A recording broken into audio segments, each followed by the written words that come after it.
দেবী মা দুর্গা তার অভিশাপে এটা হয়েছে। পিতৃপক্ষে পুজো উদ্বোধন, হিজাব পরে পূজা উদ্বোধন মা দুর্গা মেনে নেননি।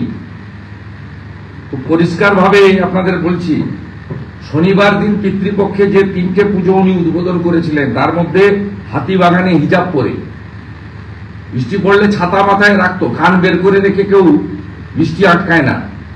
শ্রীভূমি স্পোর্টিং হাতিবাগান সার্বজনীন টালা প্রত্যয়, এই মুহূর্তে ক্যামেরা পাঠান, থই থই করছে জলে। সর্বশক্তিমান মা দুর্গা এই পাপ মেনে নেননি। জলে গিয়ে উনার মালিকের কাছ থেকে শিখেছেন, তো খিঁচ মেরি ফটো। এই লোকটাকে তাড়াচ্ছে না কেন? একে তো আগে গ্রেফতার করতে হবে। এ আর মনোজ বার্মা আর সিএসসি সঞ্জীব গোয়েঙ্কা, 3জনকে জেলে দেখতে চায় বাংলা।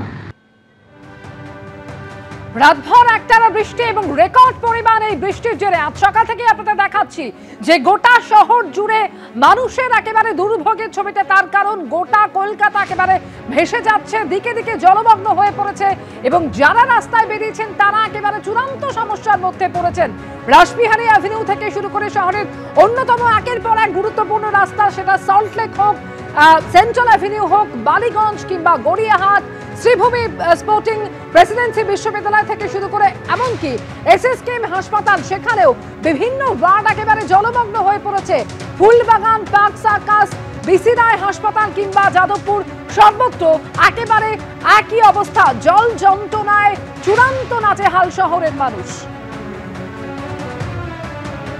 কলকাতা শহরের পশ্চিম দিকে হুগলি নদী, শহরের ঢাল পশ্চিম দিকে নয় বরং পূর্ব দিকে, ফলে শহরের একটা সিংহভাগ জল গড়িয়ে গড়িয়ে নদীতে গিয়ে পড়বে, এটা ভাবা ঠিক নয়।